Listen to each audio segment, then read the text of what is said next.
Good morning, Periscope family. How is everybody this morning? Good morning, and thank you to my replay viewers. Good morning, Yvonne. Thank you for joining. And thank you, A Father's Heart to you. Thank you so much for joining. Thank you for the hearts and for inviting your followers. Be sure to invite followers and friends on Periscope. Good morning. On Facebook, Twitter. My name is Rosemary Blash, and I'm the director of Daystar Rising Academy. And I'm a believer. I love the Lord. I am an educator. I love family. I love children. And I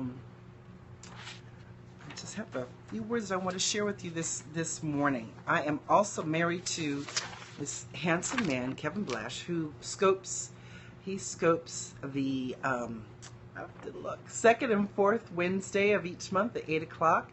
Gives some very encouraging words for families and for individuals, some practical things that we can do to kind of keep ourselves encouraged and just in line with the Lord and hearing the voice of the Lord. He really has a very encouraging word, wants you to know how much the Lord really loves you. And also, Yvonne Hicks, who is the founder of Releasing Heaven Ministries, she also scopes on the fourth Wednesday of each month, 8 p.m. Her Facebook page. This is that, Making It Plain. You can catch the scopes there. She'll post them there. Her scopes are awesome. She really shares with you some of the conversations that she has with the Lord, and very, very just solid, meaty scopes that you'll definitely want to hop on and take advantage of and share with your friends. I usually scope on Saturday mornings, 10 a.m., and also I'll be scoping on Wednesday evenings at 8 p.m.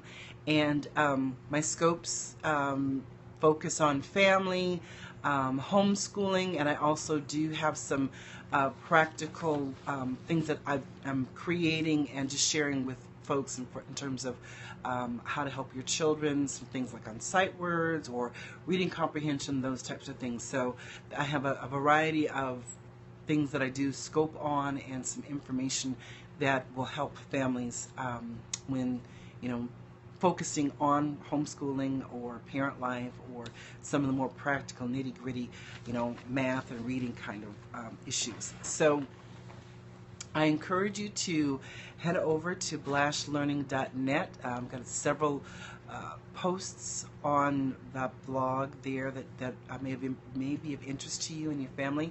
I wanted to mention also, before I get into the meat of my scope this morning, I wanted to mention that I received a newsletter from North Carolina Values Coalition, and you can get more information about that particular newsletter at North Carolina Values, ncvalues.org. If you go to ncvalues.org, you can get a hold of that newsletter. They cover things that deal with North Carolina, but also issues that deal with or that affect families all over the country and even all over the world. So things that will be very good for you to kind of keep abreast of. You might want to take advantage of checking out that newsletter. And if you are on the scope this morning and we don't follow each other, we're not friends yet, and you would like to comment, what I would need you to do is you can go over to rose@blashlearning.net. Good morning, Angel. So good to see you. And hey there, Penny. Good to see you too. Thank you guys for joining. Thank you so much, and thank you for the hearts. You can go and go to I was mentioning how you can comment if you're not able to comment. If we don't follow each other, you cannot comment on the scope. But if you go to rose@blashlearning.net and just leave me a little note, you can also go to the website blashlearning.net and sign up for my newsletter, and then leave me a note, and we can follow each other, and then you'd be able to comment on the scope. But that is just so that lots of folks, if you don't necessarily want to comment, but you want to hang around and just chat, sorry, just listen to me chat, you can do that as well. But I love the interaction, and these are issues that are important that you may really want to chime in on. On my personal page, there are I think 3 articles that I actually shared from the NorthCarolinaValues.org newsletter that I think are really very important, and it kind of takes us back to the transgender issue. I don't necessarily mean to harp on that, but it's something that we really need to be aware of, and as the church, we need to be aware of what's going on and share this with folks that maybe are not quite aware of the importance of this issue and how it really harms our children. One of the articles was focused on a charter school that has a gender inclusion policy, and the article says that there's no opt-out for parents. So what I noticed was, and I have to go back and look at that a little bit more, but part of what the issue is that there's issues surrounding uniforms and making that kind of gender neutral. Apparently there was a problem where a child that was presenting as one sex, but they were born as the other, the parents didn't feel like they were being treated fairly. Yes, it is real, and it is an attack. The charter school decided, well, they're going to have this inclusion policy, and parents just have to deal with it. And things like that are, for one thing, that's not accurate. I noticed in one of the comments, one of the parents, or one person actually said, well, is homeschooling an option? And I wanted to say, yes, you can definitely homeschool. Find out the information, your state laws, and get connected to people who are, who have been homeschooling. HSLDA, Homeschool Legal Defense Association, I think that's correct, but that is a legal defense organization for homeschool families, and folks like Penny Douglas is on here, and Angel Penn. I'm sure we have some other homeschool families. So folks that are just awesome and are seasoned and would love to encourage other homeschool families. So if that is something that you've thought about, that is something that is definitely an option. It's not necessarily easy, but neither is being a parent. So you might as well see what the Lord would have you to do, but I would definitely, if that's a question, if that's even in the back of your mind, investigate it and get some help. And I can definitely give you more resources in terms of encouragement and information. There is a lot out there that you can, make yourself, avail yourself of in terms of homeschooling. There's also, I put on there's a transgender camp. I'm not sure what state it's in, but this camp is actually geared towards 4 through, I think, maybe 12-year-olds. But the idea being that transgender children, that is in California, yes, you're right, that is in California. I think they're actually looking at maybe expanding to Colorado, but the idea that our children as young as 4 years old are gender confused is really sort of ridiculous. They're children. They're exploring and finding out all sorts of things. Yes, exactly. Penny married. She said she's homeschooled all 10 of her kids. She's seasoned. She can tell you a lot. And she's another one that really wants to encourage and encourage homeschool parents or those that are thinking about it. So there are resources out there. So this particular camp, they want to make sure that transgender children feel, that they're not alone. And so See, I mentioned the gender inclusion policy, and there's another one on there, and I've forgotten which one that is. But if you go to Rosemary Blash on Facebook, you'll see those three. And what I did was, when I saw those, I just, it's crazy. So, this thought that our children, the other one was taking, actually, the transgender activists wanting to take parental rights away from the parents, and so that our children can decide, when they're young, what gender they want to be. And it's alarming. It's almost surreal.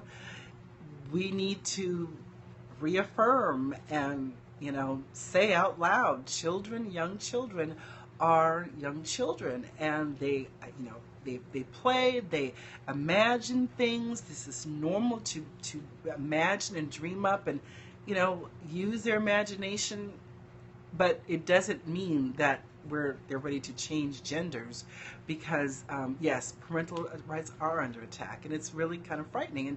And the thing that I go back to, and we all need to go back to, is, okay, the Lord designed families with parents and children, and parents take care of children, and parents can do things that children can't. So it makes sense, and it doesn't make sense to allow or even encourage children to be making major life decisions when they are young, and don't even know if they like Fruit Loops today, and tomorrow they don't like Fruit Loops, or whatever.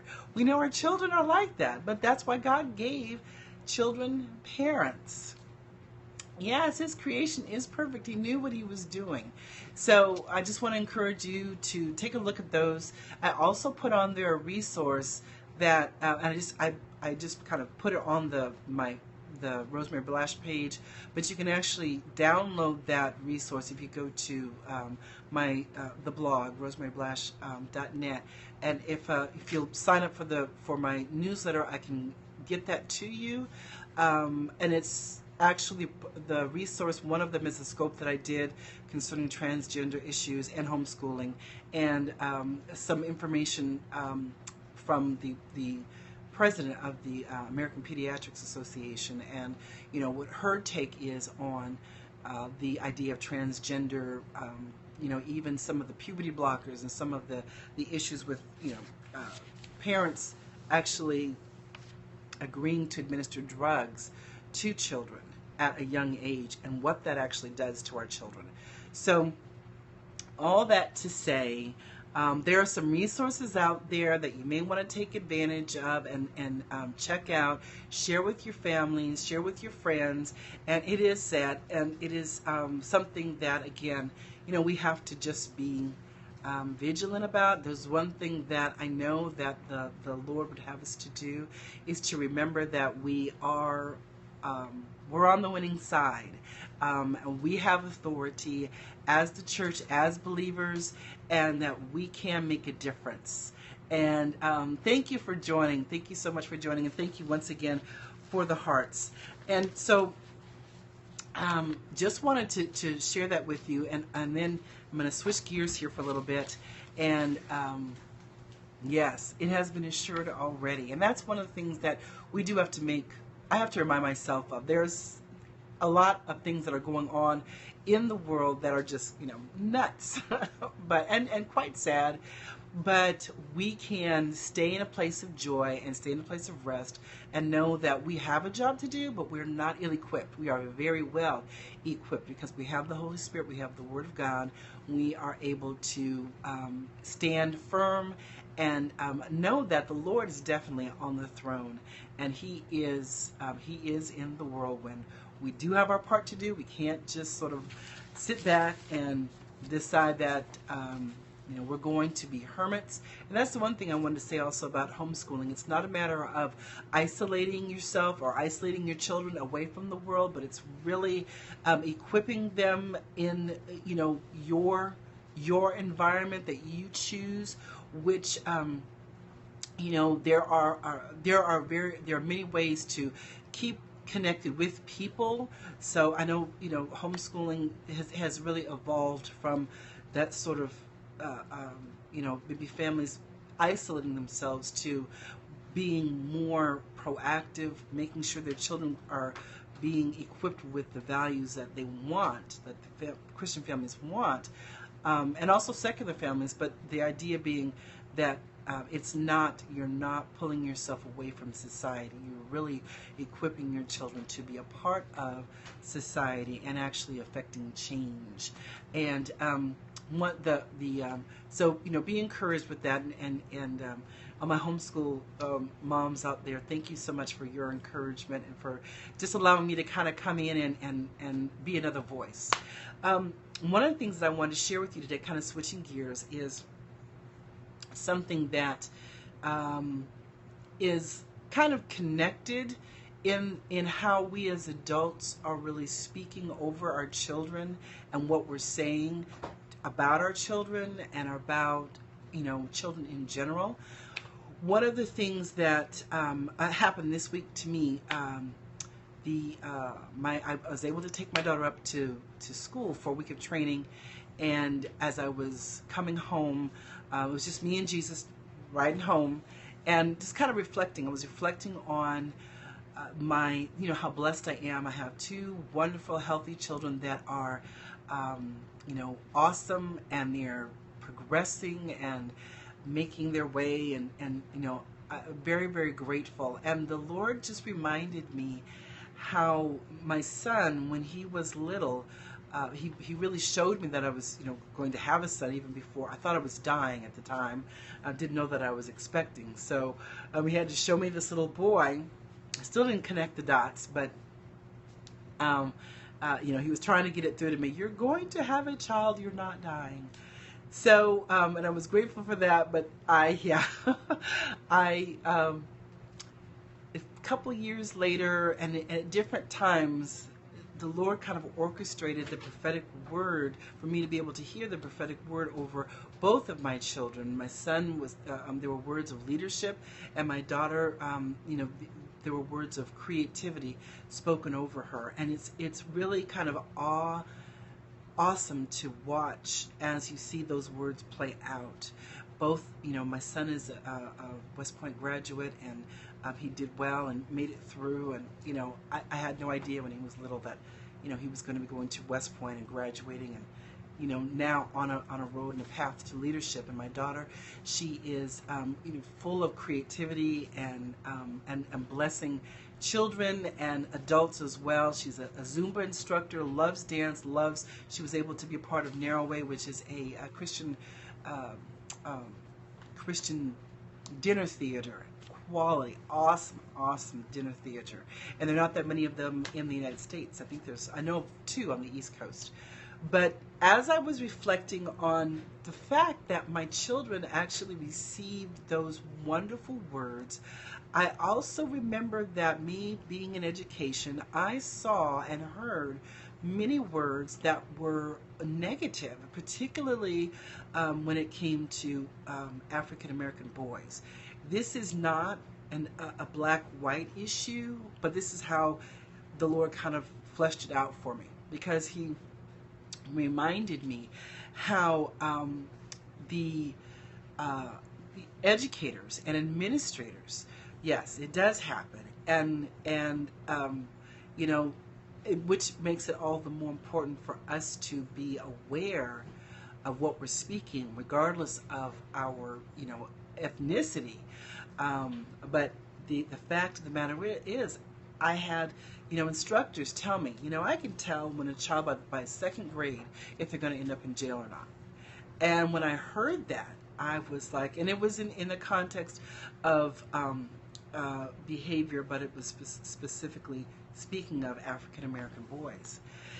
And my heart sank to hear someone who was, this particular administrator is white, and to hear her say those words. It's one thing to think some things, but it's another to say them. And I was just kind of heartbroken to hear that to come out of her mouth, because one, that affects how she probably, interacts with children. And, you sort of have a you've got your mind made up. And I understood where she was coming from in terms of some realities that our children face. But my attitude was and is, we don't give up on our children because they come from rough situations. But what we do is we stand in a place as teachers, and as particularly if you're a teacher that knows the Lord, we're praying and we're doing what we can in assumption, by faith, just believing that something's going to change for these children and their lives. And oftentimes it's that teacher that makes a difference, and it sticks in the child's mind that, while that teacher cared about me, that teacher believes, or they seem to think that I can do well. When a child thinks, wow, this person thinks that I can actually achieve, then there is more hope and motivation for them to even try, regardless of the surroundings and the situation. Even if they go off course, they can be brought back. They can have the motivation, and the Holy Spirit will bring back to their mind that they are able to do well and to succeed and not follow a path that is, negative or destructive. So as I was just thinking about that, I, was so struck by the magnitude of how God is sovereign, and how even before I knew that I was going to have these children, the Lord has a plan, and He has a plan for every child. And whether the circumstances, seem like, well, this is going to turn out well, that the reality is that God has created these children, and they are we can be of help. We can get on the right side of the situation and speak those words of affirmation and love and encouragement to the child, and even just thoughts. Our thoughts need to be retrained in terms of, is this child going to do well? They're going to make it, and that way we can bless the children.